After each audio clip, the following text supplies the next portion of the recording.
Hello, welcome to another episode of the Menswear Style Podcast. I'm your host, Pete Brooker. Today I am talking to Eddie Lofthouse, founder at Harbour Brewing and High Point Drinks, and we're going to focus on High Point Drinks today. With decades of experience and the freedom to find unique possibilities in fermentation, they have created layered and complex non-alcoholic drinks. High Point's premium fermented, non-alcoholic aperitifs and digestives are made the right way with time, heart and soul by their expert team on the Cornish coast. And here to talk about High Point Drinks in his own words is Eddie Lofthouse. So I'm Eddie. I started High Point, sort of the concept about 3 years ago, really. Just to clarify, I am not a non-alc guy. My background is actually brewing beer, and I founded a brewery that we've done all right for ourselves. So we supply some of the best bars and restaurants around the country. So the inspiration for the non-alc was really a drive to drink less personally. Really getting whinged at by my wife for getting home after work on a Monday. Just that moment when you get home, you're just like, to switch off and just gonna have a beer. Just one, it's not like I've got this massive alcohol problem. It's just that switch off beer at the end of the day. And she was like, why don't you just have, a glass of water and it just didn't give me that same thing. So we started playing around a lot around what could we do within beer, whether it's non-alc beer. And as yet, we've got some amazing brewers that work for us. I haven't found a beer that really hits the mark for me yet. That's not a less than proposition. And the same with non-alc spirits in many ways. Don't want to talk about other people's products, but I haven't found a non-alc gin that's as good as gin. I haven't found a non-alc alternative that is a mimic product that is as yet as good as the real thing. So when we started out, it was never to mimic a product that's already out in the market. So it wasn't making a non-alc beer that wasn't quite as good as a real beer, or it wasn't making a non-alc gin that wasn't quite up to a real gin. We wanted to make a product that we really enjoyed, that just fitted in a moment, and that after work. And we live, I live down by the beach, so watching a sunset Monday night. I can't drink every day. So what is it that sort of Aperol moment, that gin and tonic, that first drink of the evening, like a spritzy summer drink. And that's where we came up with High Point Ruby, sort of grapefruity, really bitter. It allows you to drink at the same pace as an alcoholic drink, which I think is really important, because a lot of soft drinks as such, you just guzzle them down. I'm drinking a ginger beer at the moment, and that'll be gone in 2 minutes. And super high sugar content, so it's not particularly great for you. So anyway, I sort of digress, but the sort of driver for it was personal wanting to be better, but at the same time, not in a sort of way that we want to preach about, non-alcs, the only way forward. We make the majority of our money from selling beer. So right. That would be wrong of us, but it's that moment where you're willing to sort of compromise on, and we all know we should make better choices, and it's about making appropriate choices for me. So I still go out to the pub with my wife, have a few drinks, still go and watch the footy and have a couple of pints, a glass of wine with dinner. But on Monday, Tuesday, Wednesday night, when I don't really need to have a drink, it replaces that moment for me. My wife now, she prefers it to the sort of normal drinks that she would have gone for in the past. So it's really replaced alcohol for her. But for me, I still enjoy a full fat beer, as well as one of our other drinks that we produce. Yeah, it's interesting. It is. Sometimes it's more about routine for guys, isn't it? Like you say, you finish work, you're almost on the clock. I mean, I grew up, my dad would come home and that would be, his relief. He might even have one or two in the lorry on the way home. That was, Absolutely. That things were done, easier time, shall we say. But it's kind of habit forming, isn't it? Just that sitting down, switching off. So how do you think why do you think that is personally as well? Is it that alcohol serves as a relief? Well, I really don't think, as an ex-smoker, I gave up smoking really easily, and I didn't struggle, but it was, what do I replace it with in that moment? Get up in the morning, used to have a coffee and a cigarette, and the cigarette was just a habit bit, but I remember when it stopped, it was sort of like, all right, what do I replace that with? And it wasn't that I needed the nicotine. It was simply the habit part. And I think having that drink, that switch off moment for a lot of us, you get to the end of a long day, get home at whatever time it is, 6:30, 7 o'clock. How do I now switch from work mode to switch off mode? And I don't think it's about the alcohol. I think it simply is the habit that a lot of us have got into in our, pre-dinner drink, whatever it is. You go around to friends' houses, it's that, oh, let's have a drink.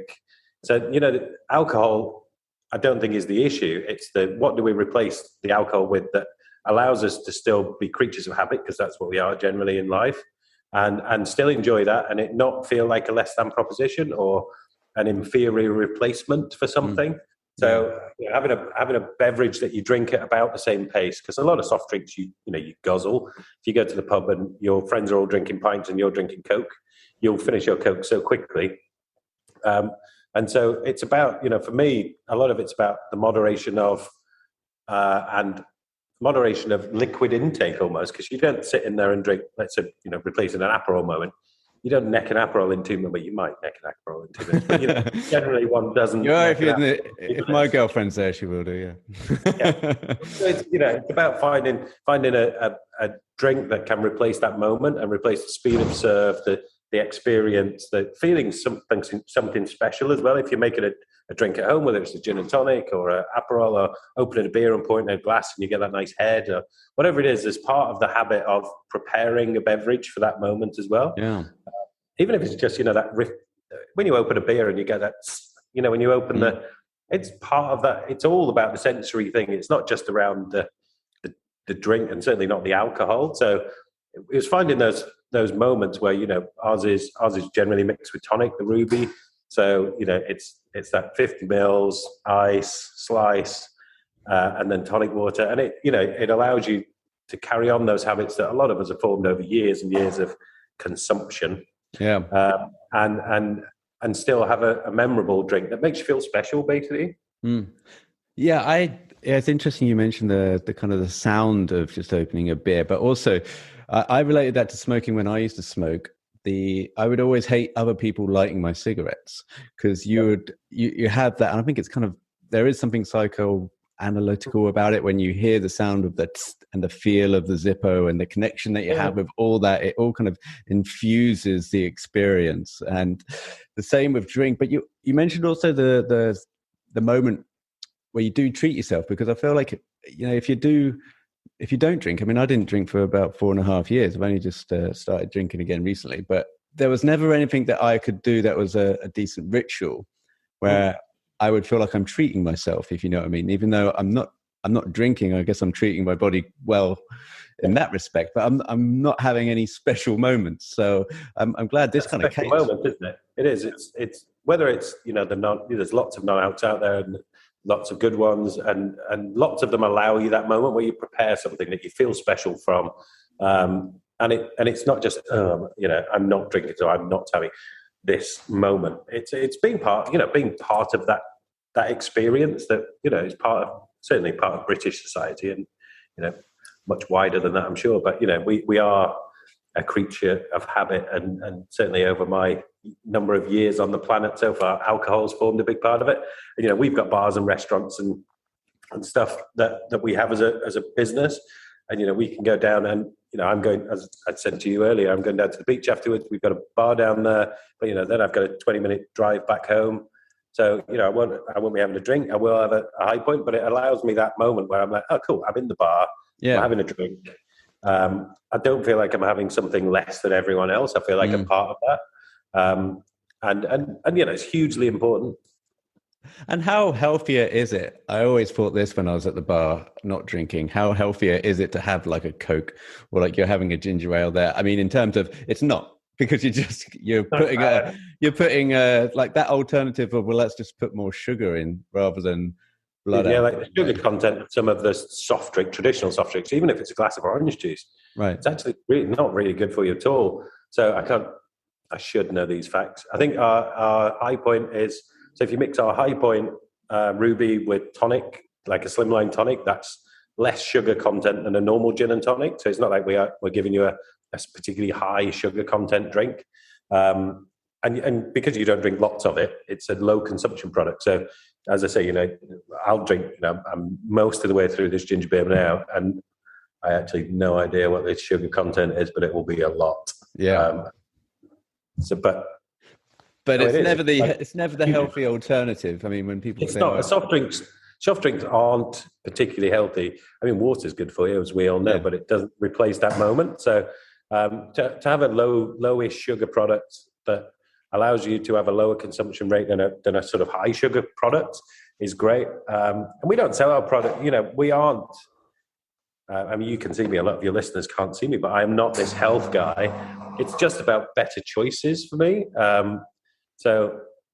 It is a healthier, but we don't sell it as a health product, because I think once you're selling things as a health product or a healthier alternative, for me, it's just about, we all need to make some better choices in our lives. We all know we shouldn't do something. So this allows you a credible alternative to some of those moments you might have without feeling that you're not getting the same as everyone else.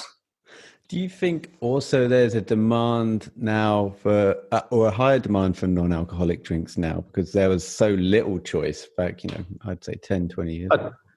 Totally. I mean, you go back, I don't even know, 5 years even. The selection on whether bar shelf or supermarket shelf was, one or two products. Now there is selection there, and there's different, there's non-alc gins, the non-alc vodkas. To be honest, I don't really get non-alc vodka, because vodka doesn't really taste of anything. That's a good point.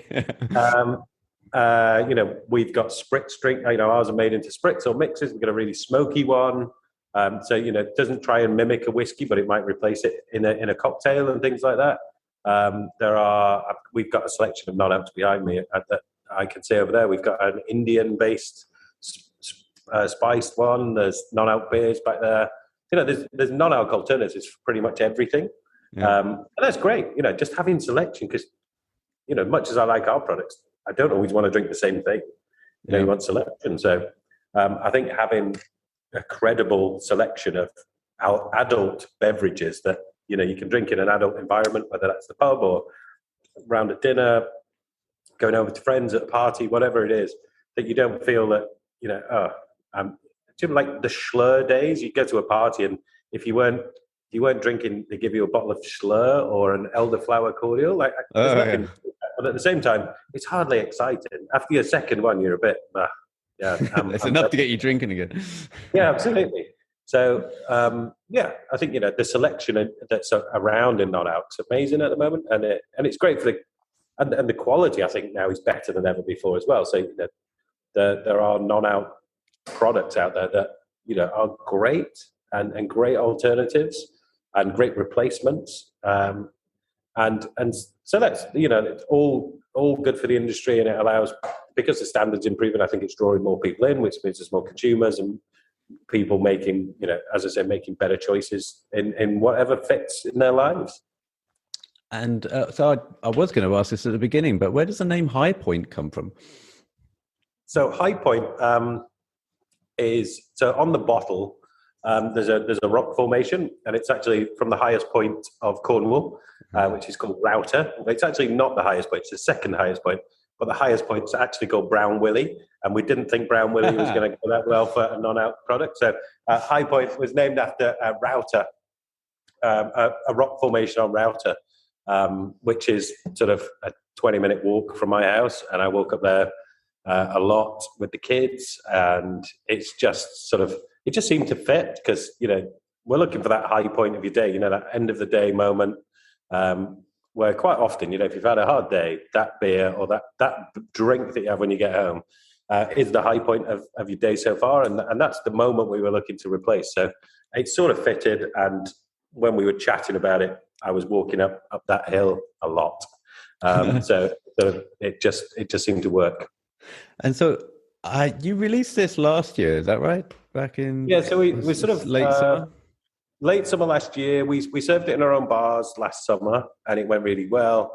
We were due to launch the product itself in June last year, but because of COVID and supply issues, like bottles didn't arrive till September. So I can't remember if it's August or September. And then we sort of got the product into market, and we've picked up. We've got some amazing accounts. We're in some of the best bars and restaurants in London and Cornwall, where we've sort of tried to hit first.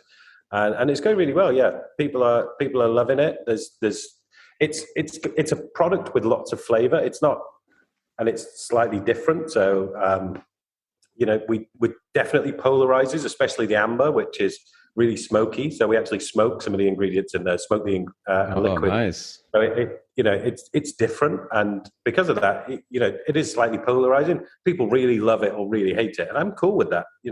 I think if we make a product that's it's just all right and it sits in the middle and no one really cares, it doesn't fill anyone with any passion. So no, I'd much prefer to be a product that you love or you not. I mean, hate's a strong word, but you can really get behind, or it's really not for you. I think just bland in the middle is a bit cool. So we get our reviews are like, oh, this is the best thing I've ever tried, or whoa, this really isn't for me. Right, and that's cool. The joy is that we're getting like 75% people really love it and 25 really don't. And if it obviously was the other way around, we might want to. It wouldn't be commercially viable. But would you say it's a bit like maybe peated whiskey in that it's a divisive? It's really smoky, but it's not trying to sit in a whiskey space. But we're finding people are using it instead of the amber, especially. It's bartenders are absolutely loving it as an ingredient.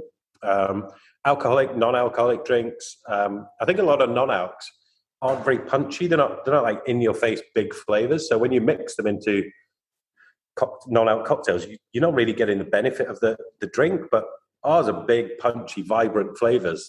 So when they're mixing them, they're able to mix them into big, full flavored drinks. And we've got everything from Collinses to Negronis, and people are replacing sort of really big tequila, like smoked tequilas, big smoky whiskeys with the amber. So there are all sorts. But it comes down to those big punchy flavors that are great for people to sort of hang the hat on. Yeah. And I'm always curious with non-alcoholic drinks or say a brewery company that's already got an established product and then branching out. I actually went to the Isle of Islay some years back, and the Brookladdick distillery there, they started to just do gin in the last couple of years alongside their whiskey, but they said that they could actually, it was a faster turnover because they had all the botanicals on the island anyway to make the gin. And of course, you don't need gin to ferment for as long as whiskey. So I'm transmitting that over to you. Does the non-alcoholic version of a drink, does that take longer to put together than maybe brewing? Beer. It's different. I mean, I think, let's talk about normal non-alc. As far as I'm aware, there's not many people really making non-alcs in the market. So there's a lot of smoke and mirrors around what is actually going on in the industry. And I think people are conscious of that when they're paying, £20 for a bottle, going, well, what am I really paying for? What we do, and I can actually show you because I'm at the facility where we make it, is we actually make a base liquor which is fermented. It takes around 3 weeks to ferment. So a beer takes about 2 weeks. So already it's a longer process than making beer. So we make this base liquor and then we age it on different things. So we take one big batch and then we'll age it on all sorts of different botanicals.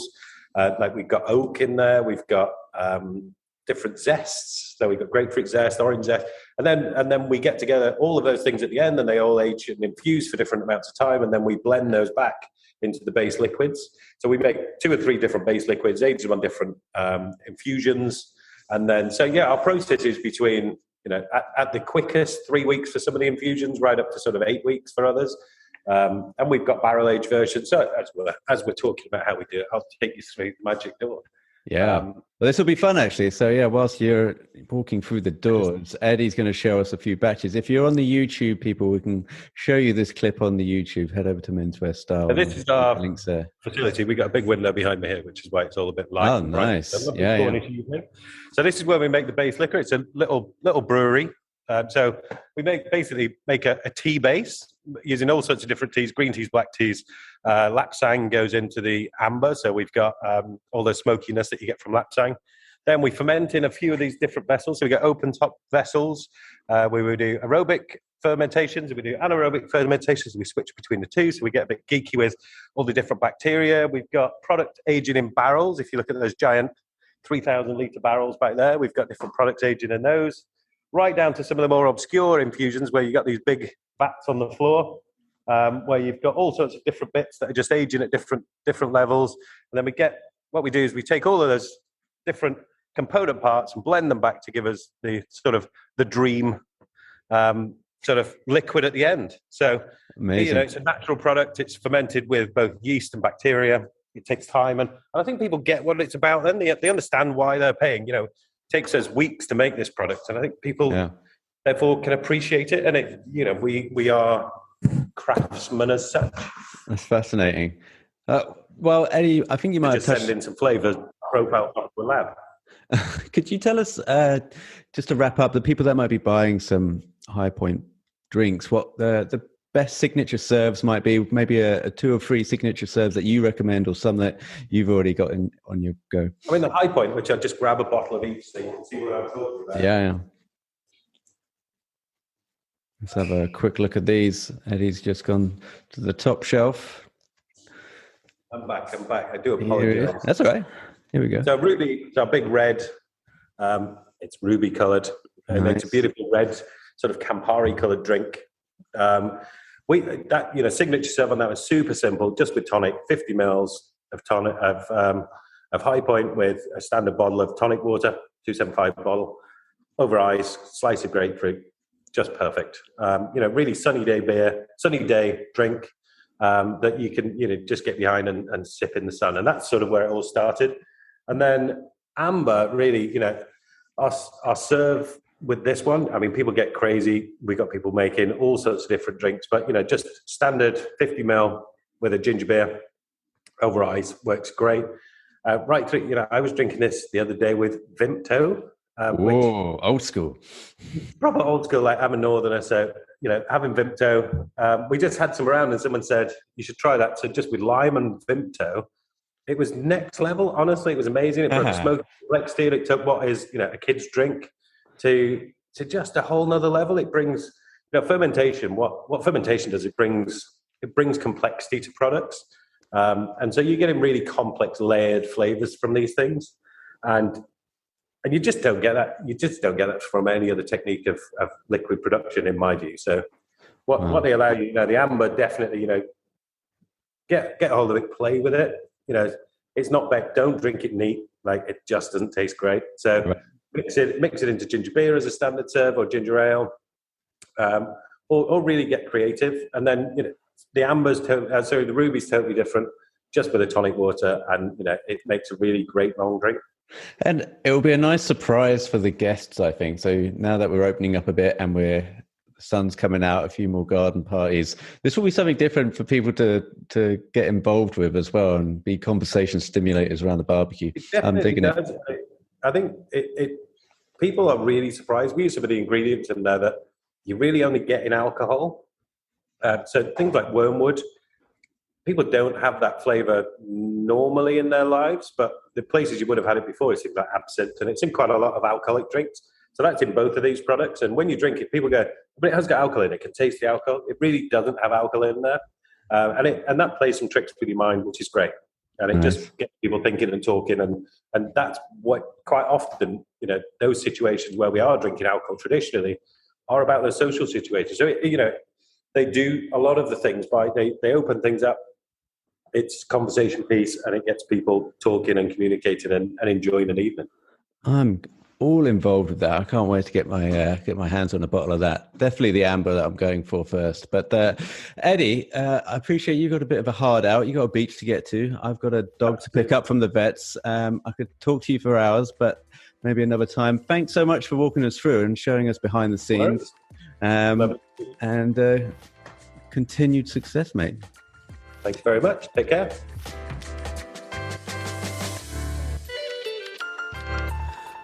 You've been listening to the Menswear Style podcast. Be sure to head over to menswearstyle.co.uk for more menswear content, and email info@menswearstyle.co.uk if you would like to be a future guest on the show. Finally, please help support the show by leaving a review on iTunes or wherever you're listening to this podcast. Until next time.